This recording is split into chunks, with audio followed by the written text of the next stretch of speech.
Good morning दोस्तों। और आप लोग कैसे हैं? अपनी पढ़ाई जारी रखिए क्योंकि जल्द ही वैकेंसी आएंगी। लेखपाल की वैकेंसी आएगी और कई वैकेंसी आने वाली हैं, तो अपनी पढ़ाई कंटिन्यू रखिए। तो आज हम पढ़ेंगे दक्षिण अमेरिका। दक्षिण अमेरिका महाद्वीप पढ़ेंगे। इसके पहले हमने पढ़ा था एशिया,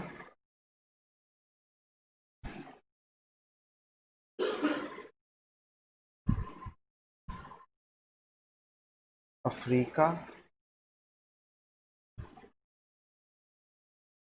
उत्तरी अमेरिका,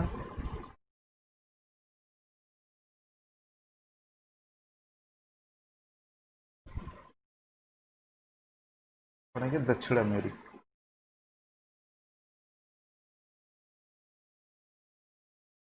ओके। तो हमारा देखिए, ये उत्तरी अमेरिका है, ये उत्तरी अमेरिका महाद्वीप है। और ये हमारा जो दक्षिण में है, दक्षिण अमेरिका महाद्वीप है। तो उत्तरी अमेरिका और दक्षिण अमेरिका से यहाँ पे ये पनामा सिटी है, ये पनामा नहर है।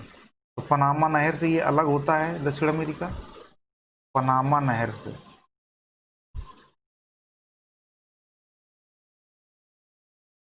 ये इधर वाला जो एरिया है, ये प्रशांत महासागर है।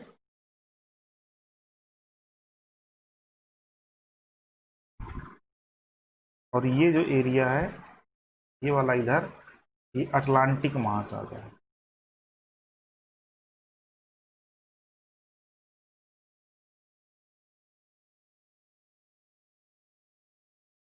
ये याद रखना है हमको।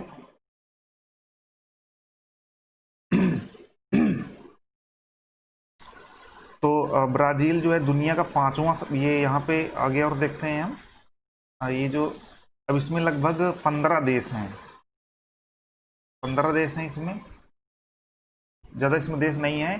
और सबसे ज़्यादा देश किस महाद्वीप में है? अफ्रीका में। सबसे ज़्यादा देश अफ्रीका महाद्वीप में है।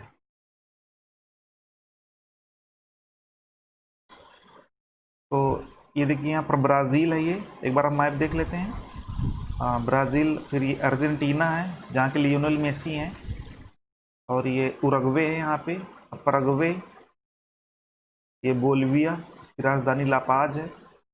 और अर्जेंटीना की राजधानी ब्यूनस आयर्स है। और ब्राज़ील की राजधानी ब्राज़ीलिया है यहाँ पे। और यहाँ पे ये पेरू है, इसकी राजधानी लीमा है ये। और ये चिली है, ठीक है। यहाँ पर कापर बहुत ज़्यादा होता है। सेंटियागो इसकी राजधानी है। और ऊपर देखते हैं, ये इक्वाडोर है। और इसकी ये कोलंबिया है यहाँ पे। ये वेनेजुएला है, जहाँ पे पेट्रोलियम सबसे ज़्यादा भंडार पाए जाते हैं वेनेजुएला में।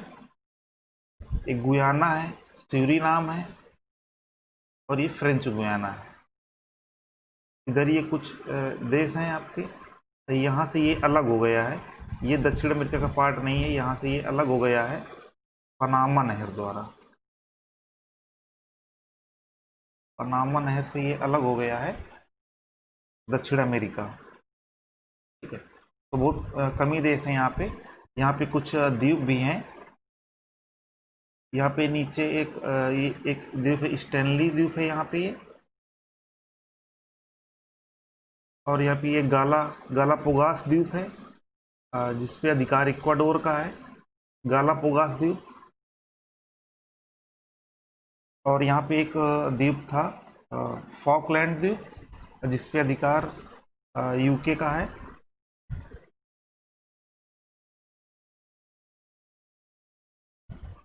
ये फॉकलैंड द्वीप पे क्वेश्चन आ चुका है। फॉकलैंड द्वीप किसके अधिकार में है? फॉकलैंड द्वीप ये यूके के अधिकार में है अभी, ठीक है। अर्जेंटीना से उनका विवाद चल रहा है।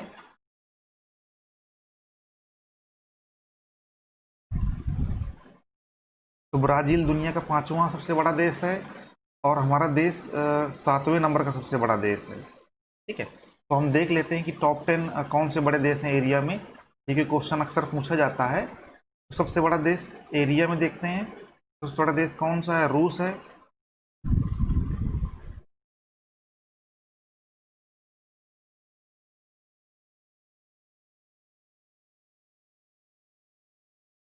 सबसे पहले रूस है। नंबर 2 पे आपका कनाडा है।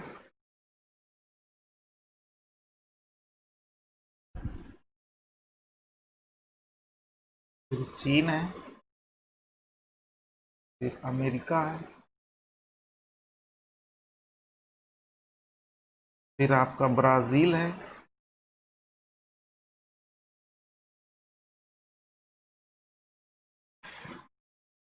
फिर आपका ऑस्ट्रेलिया है।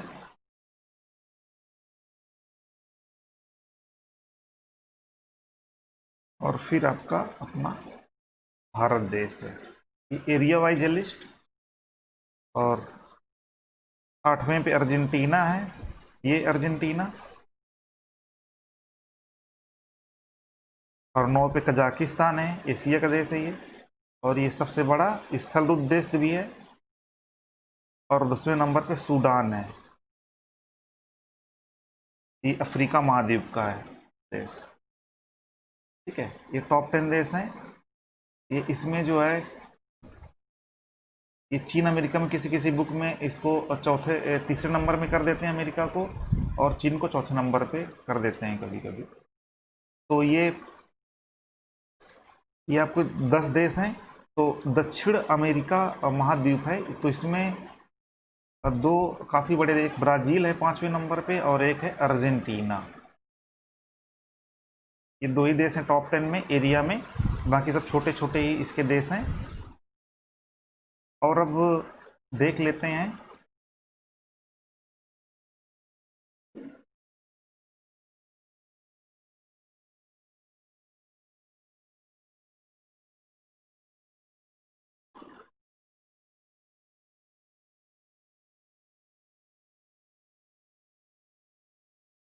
हम जनसंख्या से एक बार भी जनसंख्या के हिसाब से देख लेते हैं देश कौन कौन से बड़े हैं। तो सबसे ज़्यादा जनसंख्या किस देश की है? चीन की है। और नंबर 2 पे अपना देश है भारत। और नंबर 3 में है अमेरिका। ये उत्तरी अमेरिका का देश है, अमेरिका, उत्तरी अमेरिका महाद्वीप का। और चौथे नंबर पे इंडोनेशिया, एशिया में है ये।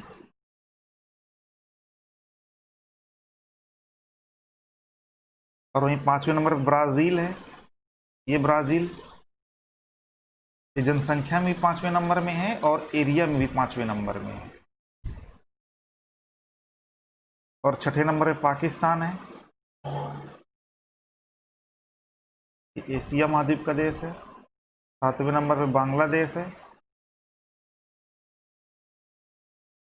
और 8वें नंबर पर नाइजीरिया है। अफ्रीका महाद्वीप का देश है ये। अफ्रीका में सबसे ज़्यादा जनसंख्या नाइजीरिया में है महाद्वीप में। और 9वें नंबर पर रूस है। एरिया सबसे बड़ा है रूस का, लेकिन ये जनसंख्या में 9वें नंबर में है रूस। और ये 10वें नंबर पे मैक्सिको है।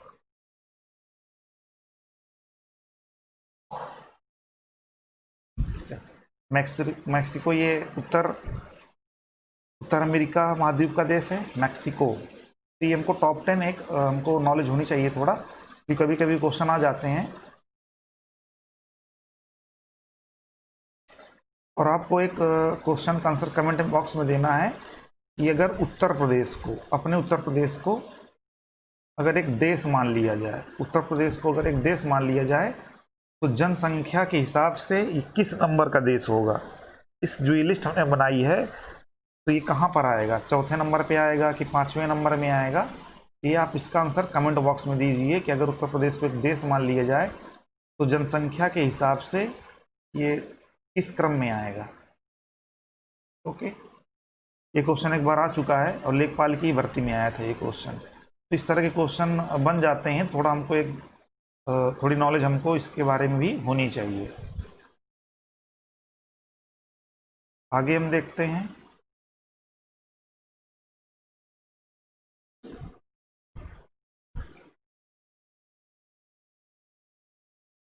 सबसे पहले हम बात करते हैं इसकी बाउंड्री की। और यहाँ पर हम देख सकते हैं कि ये ब्राज़ील है, और यहाँ पर हम देख सकते हैं कि ये जो रेखा है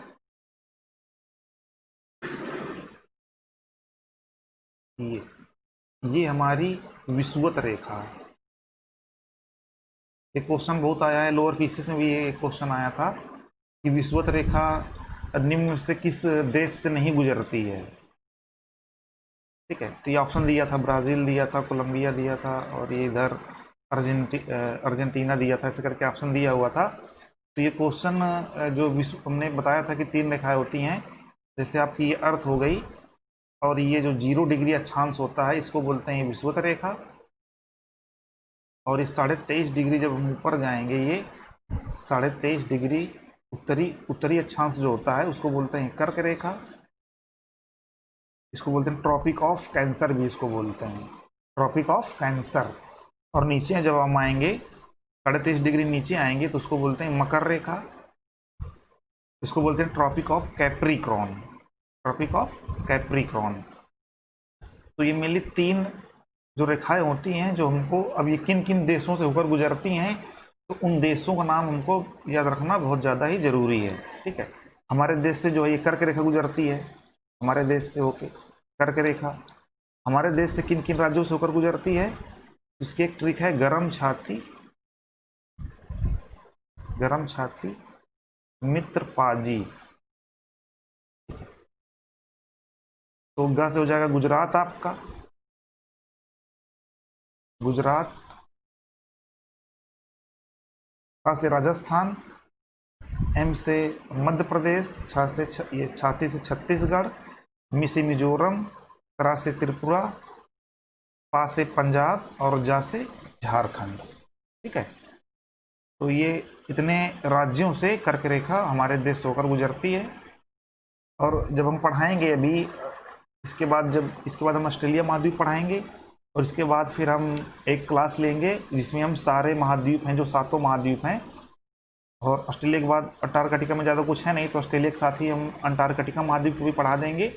और उसके बाद जो 7 महाद्वीप हमने पढ़ाई हैं, तो एक क्लास मैराथन क्लास होगी जिसमें हम सारे महाद्वीपों को एक साथ डिस्कशन करेंगे। और उसके बाद जो 300-400 क्वेश्चन हैं, तो उसको हम फिर सारे क्वेश्चन लगाएंगे, जो हमारे तत्व छूटे जा रहे हैं तो उसमें वो कवर हो जाएंगे, और जो आपका कॉन्सेप्ट और उससे क्लियर हो जाएगा। ओके, तो अब यहाँ पे दक्षिण अमेरिकी महाद्वीप से 2 रेखाएं होकर गुजरती हैं। एक तो ये विषुवत रेखा है, ये आप देख रहे हैं,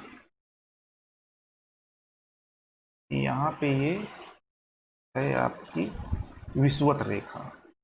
ठीक है, और ये जो विषुवत रेखा के नीचे कौन सी रेखा होगी, मकर रेखा होगी, मकर रेखा।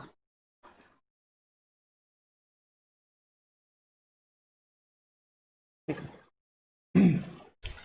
तो इससे क्वेश्चन बहुत बनता है, क्योंकि कम देश हैं तो पूछ लेता है कि विषुवत रेखा किस देश से होकर गुजर रही है, मकर रेखा किस देश से होकर गुजर रही है, तो हमको बहुत इसको याद रखना है। तो ब्राज़ील ही एकमात्र दुनिया का ऐसा देश है जिससे विषुवत रेखा और मकर रेखा दोनों रेखाएं गुजरती हैं। तो हम देखते हैं विषुवत रेखा किन किन देश से होकर गुजर रही है। ब्राज़ील से गुजर रही है, देखिए, और कोलंबिया से और इक्वाडोर से। ब्राज़ील, कोलंबिया और इक्वाडोर, 3 देशों से होकर गुजरती है विषुवत रेखा। वहीं पर मकर रेखा देखिए, ब्राज़ील और ये पैराग्वे, और फिर यहाँ पे अर्जेंटीना,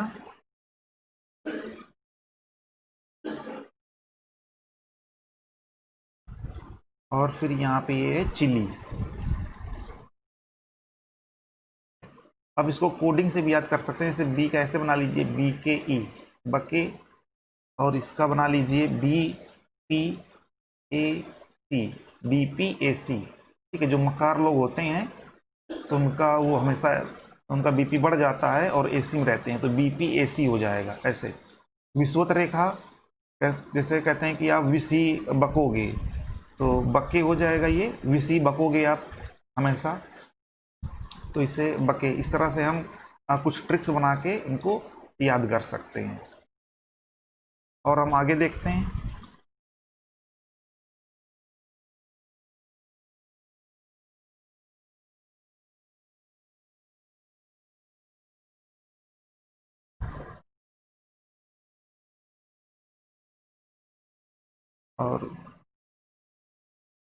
और यहाँ पे ये देखते हैं कि ये एक द्वीप है छोटा सा, ये देखिए यहाँ पे कटा हुआ है यहाँ से, ये इसको बोलते हैं टेरा डिल फ्यूगो। टेरा डिल फ्यूगो। तो ये यहाँ पे ये एक जलसंधि पाई जाती है, ये बहुत पूछी जाती है एग्जाम में। इसको बोलते हैं मैगलन की जलसंधि। मैगलन की जल। तो टेरा डेल फ्यूगो जो है हमारा अलग हुआ है अर्जेंटीना से, ये मैगलन जल संधि के द्वारा। और यहाँ पर एक इधर इधर इसका जो पश्चिमी क्षेत्र है, इसका जो ये पश्चिमी क्षेत्र है, इधर यहाँ पे इंडीज पर्वतमाला जो दुनिया की सबसे बड़ी पर्वत श्रृंखला है, और यहीं पर मरुस्थल भी हैं, इधर पर्वतीय मरुस्थल है, और इधर हमारी यहाँ से पेरू और ये पेरू और ये अर्जेंटीना की यहाँ से बॉर्डर से ये हमारी एक नदी निकलती है यहाँ से, ये यहाँ पे ये है अमेजन नदी। देखिए यहाँ पे, यहाँ इसका ये मुहाना है। ये दुनिया की सबसे बड़ी नदी है अमेजन नदी, आयतन के हिसाब से। आयतन के हिसाब से दुनिया की सबसे बड़ी नदी है, और और ये दुनिया की दूसरी सबसे लंबी बड़ी नदी है। दूसरी लंबी नदी है अमेजन। मतलब चौड़ी ज़्यादा है ये, तो इसमें पानी का आयतन ज़्यादा है, तो आयतन के हिसाब से ये पहली नदी है, और ये दूसरी लंबी नदी है। और पहली सबसे लंबी नदी कौन सी है? मैंने पढ़ाया था आपको अफ्रीका महाद्वीप में, नील नदी।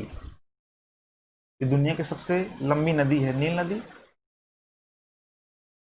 तो इसमें पहले देखते हैं हम इधर, ये यहाँ पे जो है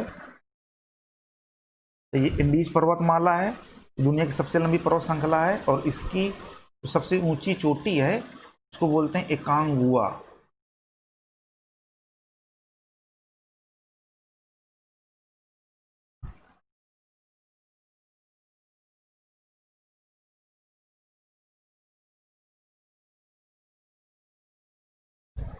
और इधर ये आपका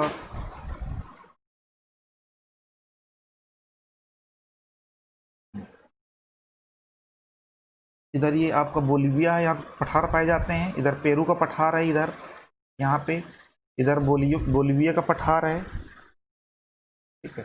और इधर ये इक्वाडोर भी है, तो यहाँ इक्वाडोर का पठार है। देश के नाम ही से पठार है यहाँ पे, इक्वाडोर का पठार, पेरू का पठार, बोलिविया का पठार।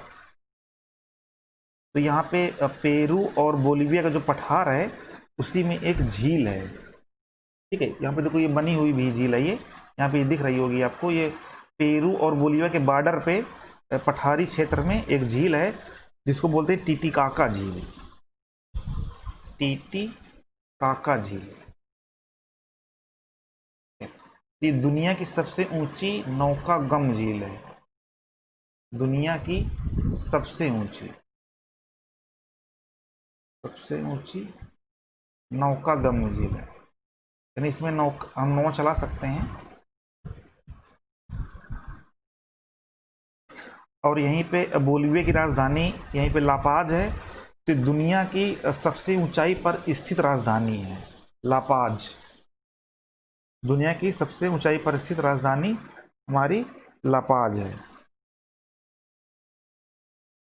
और यहीं पे चिली और अर्जेंटीना की बॉर्डर पे एक पर्वत है ओजेस डेल साडो। ओजेस डेल साडो ये ज्वालामुखी पर्वत है, तो सबसे ऊंचाई पर ये सक्रिय ज्वालामुखी पर्वत है ओजेस डेल साडो।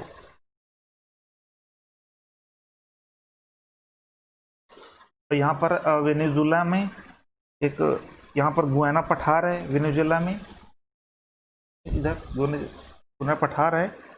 तो यहाँ पर एक प्रपात है एंजिल का प्रपात, आप लोगों ने पढ़ा होगा एंजिल जलप्रपात। वेनेजुएला।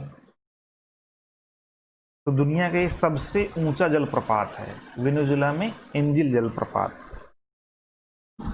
और हम अमेजन के बारे में और पढ़ लेते हैं थोड़ा। तो इसका जो ये कहाँ से स्टार्ट होती है, तो ये हमारा इधर पेरू है, पेरू। इंडीज पर्वत, इधर ये इंडीज पर्वत हैं, इंडीज पर्वत। और ये पेरू है। तो यहाँ से इसका उद्गम होता है। और मुहाना इसका आपका अटलांटिक महासागर में है। तो इसका मुहाना दुनिया का सबसे अधिक जैव विविधता वाली ये नदी है, अमेजन नदी। सबसे अधिक जैव विविधता इस नदी में पाई जाती है। सबसे अधिक जैव विविधता, कई तरह के पेड़, कई तरह के पशु पक्षी, कई तरह की यहाँ पर पशु पक्षियों की प्रजातियाँ पाई जाती हैं इस अमेजन नदी के मुहाने पे और इसके किनारे किनारे। ठीक है, तो ये आपको याद रखना है। और जो दूसरे नंबर की सबसे अधिक जैव विविधता वाली नदी है वो हमारी एशिया में नदी है, मेकांग नदी। ये तिब्बत के पठार से मेकांग नदी निकलती है और इसका मुहाना दक्षिण चीन सागर में है।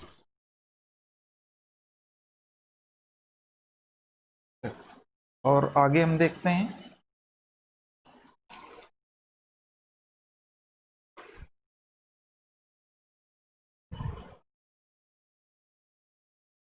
यहाँ पर एक और नदी है, पराना नदी। ये जो ब्राज़ील है यहाँ की ऊंचाई से निकलती है। तो कुछ हमको नदियों के नाम भी याद रखना है केवल। कभी कभी क्वेश्चन में ये पूछ लेता है कि नदी निम्नलिखित में से किस महाद्वीप की है। आप कुछ इम्पोर्टेंट नदी हैं दो चार, तो उनको हम देख लेते हैं। एक नदी यहाँ पे पराना नदी, ठीक है, ये ब्राजीलियन उच्चभूमि से निकलती है और ये भी अटलांटिक महासागर में गिरती है। ठीक है, यहाँ पर और नदियाँ हैं। एक परग्वे नदी है, परग्वे यहाँ देश भी है, यहाँ पे परग्वे नदी है। और एक कोलोराडो भी नदी है यहाँ पे, कोलोराडो नदी।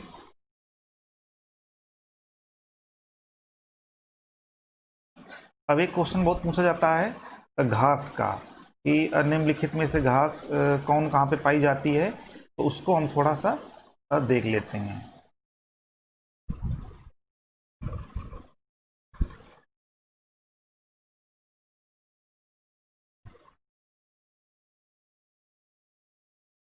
हाँ, आपकी ये विषुवत रेखा हो गई, कर्क रेखा हो गई, और ये मकर रेखा हो गई। तो हमारी जो अमेजन नदी का मुहाना है, ये अमेजन नदी का मुहाना है, वो विषुवत रेखा में ही है, इधर है। मान लेते हैं अटलांटिक महासागर है, ये आपका उत्तरी अमेरिका ये हो गया, इधर ये दक्षिणी अमेरिका हो गया, इधर ये आपका यूरोप हो गया, यूरोप। और ये इधर एशिया आपका हो गया,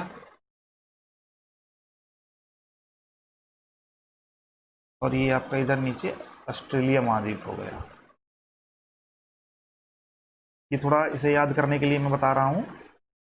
तो यहाँ पर अमेजन नदी विषुवत रेखा में इधर है। तो अमेजन नदी की घाटी में जो घास पाई जाती है उसको बोलते हैं सिलवास।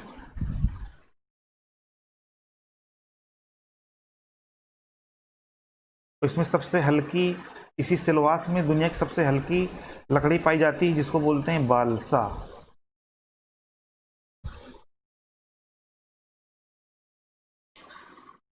तो विषुवत रेखा के ऊपर अगर हम 30 डिग्री जाएंगे, लगभग यही मान लीजिए 30 डिग्री अगर जाएंगे तो उसको, और 30 डिग्री नीचे, तो ये जो क्षेत्र होता है उसको बोलते हैं उष्णकटिबंधीय क्षेत्र, उष्णकटिबंधीय क्षेत्र। और जो उसके ऊपर रहता है उसको बोलते हैं शीतोष्ण कटिबंधीय, शीतोष्ण कटिबंधीय क्षेत्र। इधर भी शीतोष्ण कटिबंधीय हो जाएगा आपका।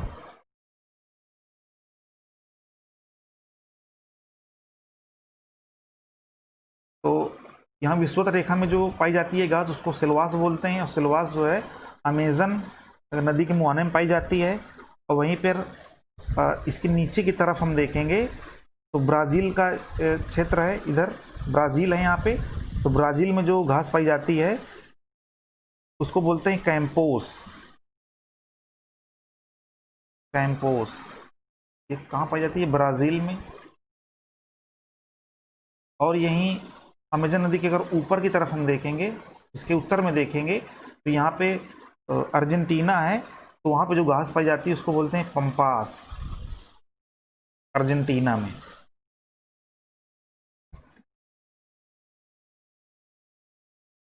और अगर हम देखेंगे वेनेजुएला की बात करेंगे तो वेनेजुएला में जो घास पाई जाती है उसको बोलते हैं लानोस। हम इसी में लिख दे रहे हैं, तो इससे आप याद कर लीजिए, फिर हम आगे उसको और अच्छे से डिस्क्राइब करेंगे। यहाँ पे जो ये अमेजन नदी का ये जो मुहाना है, यहाँ पे जो घास पाई जाती है उसको सिलवास बोलते हैं। और जो वेनेजुएला में जो घास पाई जाती है उसको लानोस बोलते हैं। और अर्जेंटीना में जो पाई जाती है उसको पंपास बोलते हैं। तो ये मकर रेखा के नीचे घास है पंपास, तो पंपास हमारी घास हो जाएगी उष्णकटिबंधीय घास। और ये जो सिलवास है ये आपकी विषुवत रेखा में ही है, तो विषुवत रेखा के ऊपर ये लानोस है, ये भी हमारी उष्णकटिबंधीय घास हो जाएगी। ये क्वेश्चन इसके बनते हैं। और ब्राज़ील में जो घास है उसको बोलते हैं कैंपास। ये कहीं कहीं कैंपस भी लिखा रहता है, तो ये पॉइंट आपको याद रखना है। उसी तरह दक्षिण अफ्रीका में विल्ड घास पाई जाती है, दक्षिण अफ्रीका में विल्ड है, ठीक है। और ऑस्ट्रेलिया में आपकी डाउन्स है, ऑस्ट्रेलिया में आपकी डाउन्स घास पाई जाती है। और यूएसए और कनाडा में प्रेरी, हमने प्रेरी के मैदान कल बताए थे, तो प्रेरी जो घास होती है वो आपकी ऑस्ट्रेलिया और कनाडा में पाई जाती है। तो ये आप एक लिस्ट बना लीजिए और उसी से जो है इनको सबको लिख लीजिए। और दक्षिण अफ्रीका में ज़्यादा घास, कई तरह घास पाई जाती है, तो इसलिए इससे क्वेश्चन ज़्यादा बनते हैं।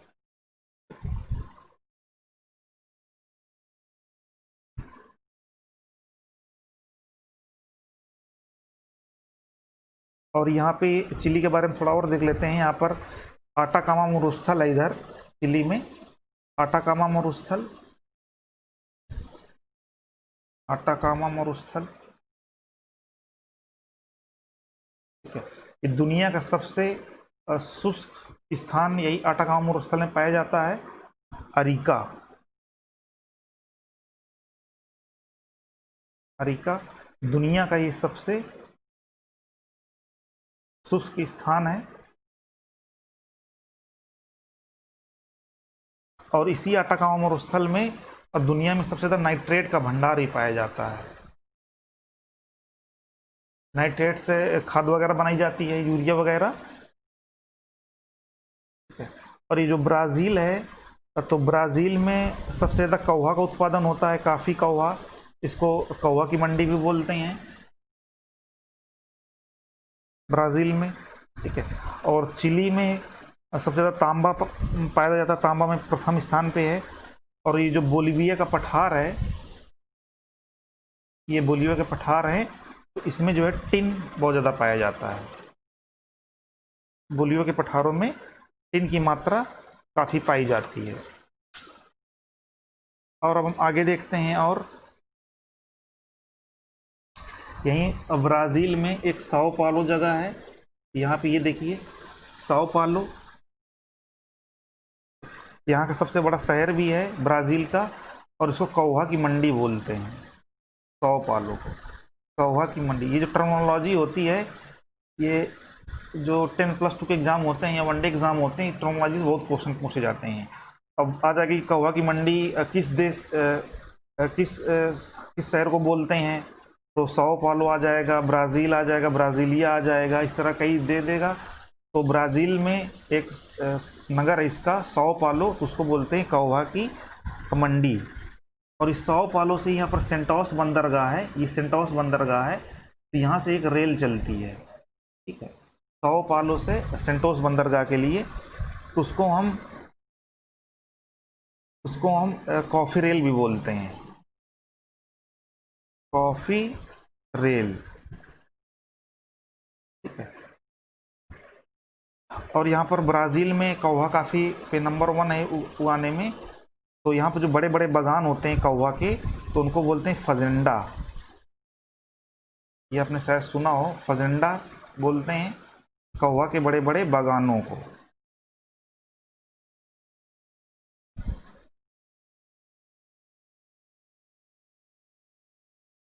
अब हम थोड़ा अर्जेंटीना की बात करते हैं। तो अर्जेंटीना में ही इंडीज पर्वतमाला की सबसे बड़ी जो चोटी है वो अर्जेंटीना में ही स्थित है, एकांगुआ, ठीक है। और इसकी राजधानी ब्यूनस आयर्स है। और टेरा डिल फ्यूगो द्वारा ये यहाँ पे मैगलन, टेरा डिल फ्यूगो ये द्वीप है हमारा, तो मैगलन जलसंधि द्वारा इससे अर्जेंटीना से अलग हुआ है, ये हमको याद रखना है। तो यहाँ पर जो घास पाई जाती है वो पंपास है, ठीक है। पंपास आप इस तरह याद रख सकते हैं कि अर्जेंट में जिसको चाहिए होता है वो पानी चाहिए रही होता है, तो अर्जेंटीना में पंपास घास। ब्राज़ील में कैंपस के जूते बनाए जाते हैं, तो कैंपोस घास। और वेनेजुला में लानोस वन लन, ऐसे याद कर सकते हैं आप, वेनेजुला में लानोस हो जाएगा। और यहाँ पे जो अमेज़न का ये क्षेत्र है, यहाँ पर आपकी सिलवास घास।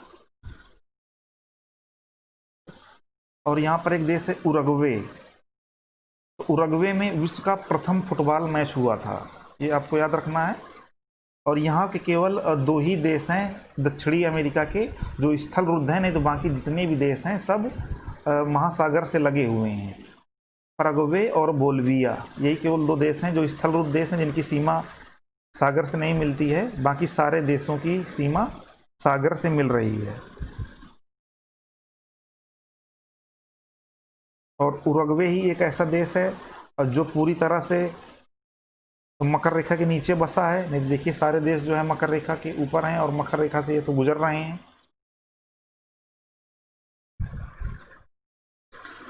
और यहाँ पे ये 0 डिग्री आपका अक्षांश है। ब्राज़ील हो गया, इक्वाडोर, और इसका इक्वाडोर इसीलिए नाम भी पड़ा है क्योंकि ये 0 डिग्री इक्वेटर है, 0 डिग्री इक्वेटर है, तो उसी कारण इसका नाम इक्वाडोर पड़ा है। तो ये एक ट्रिक है याद करने की, कभी अगर क्वेश्चन आ जाए, इक्वाडोर जो है 0 डिग्री इक्वेटर पे ये पड़ता है। इक्वेटर विषुवत रेखा को हम इक्वेटर भी बोलते हैं। और ये चिली की राजधानी आपकी सेंटियागो हो जाएगी। यहाँ पर सबसे शुष्क स्थान आपका अरिका हो जाएगा। यहाँ पर सबसे बड़े विश्व का तांबा भंडारी पाया जाता है। तो एक यहाँ पे स्थान है चुक्की माटा, क्वेश्चन आ जाता है, चुक्की माटा यहाँ पर एक स्थान है, वहीं पे सबसे ज़्यादा तांबा का उत्पादन किया जाता है चुक्की माटा में, ठीक है। तो ये हमारा दक्षिण अमेरिका हो गया, ठीक है। और जो भी पॉइंट हैं, क्योंकि सारे पॉइंट याद नहीं आते हैं उस टाइम में, तो जो पॉइंट हैं तो उनको हम ऑब्जेक्टिव जो क्वेश्चन कराएंगे, इसके 300-400 क्वेश्चन होंगे सारे महाद्वीप को मिला के, तो सारी जो है वो जो पॉइंट छूटे हैं वो सब क्लियर हो जाएंगे और आपका रिवाइज भी हो जाएगा। और तो अब कल शायद एक क्लास होगी, फिर संडे और मंडे को शायद बंद रहेगी क्लास, और फिर ट्यूसडे के